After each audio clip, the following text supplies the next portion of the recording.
वा. मला असं वाटतं की दीक्षाभूमी ही तसं बघायला गेलं तर विदर्भामध्ये 2 ठिकाणी दीक्षा दिली गेली, नागपूरमध्ये आणि त्याच्यानंतर 2 दिवसांनी चंद्रपूरमध्ये. दीक्षाभूमीसाठी म्हणून आपण बराच निधी आणला असं मी ऐकलेलं होतं. हे खरं आहे की महामहिम डॉक्टर बाबासाहेब आंबेडकरांनी मानवाला मानव म्हणून जगण्याकरता 2च ठिकाणी दीक्षा दिली.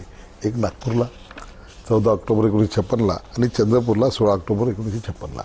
नागपूरच्या दीक्षाभूमीचा विकास झाला, राज्यकर्त्यांनी त्यांच्याकडे तिथे लक्ष दिलं, परंतु चंद्रपूरच्या दीक्षाभूमीचा 68 वर्षापर्यंत नंतरही सुद्धा काही त्या ठिकाणी विकासाचं काम झालं नव्हतं. आणि मी पहिल्याच अधिवेशनामध्ये माझ्या कार्यकाळाच्या मी सांगितलं की दीक्षाभूमीचा विकास करू आणि त्या ठिकाणी 100 कोटी रुपये आपण मंजूर करून घेतले.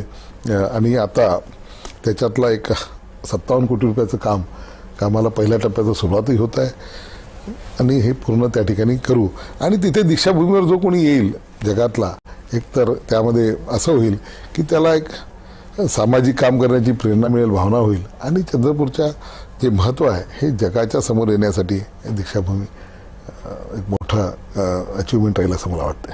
ह्याच्यामधला सगळ्यात महत्त्वाचा भाग असा आहे की ही जी जमीन आहे ती शासकीय नाही आहे, त्यामुळे त्याचा विकास करणं किंवा तिथं निधी आणणं हे कठीण होतं का? खूप कठीण होतं, कारण की एक doctor Babasaheb Ambedkar memorial society तिथे कॉलेज चालवते. त्या कॉलेजच्या परिसरामध्ये दीक्षाभूमी परिसर म्हणून ओळखला जातो. आणि एखाद्या संस्थेच्या जागेवर इतका मोठा निधी देणं कठीण असतं. आणि 36 एक शासनाचा हेड आहे, कमीत कमी निदान त्याच्यामध्ये 10% तरी त्या संस्थेने पैसे दिले पाहिजे. आता 100 कोटीचे 10 कोटी रुपये ते शक्य नव्हते.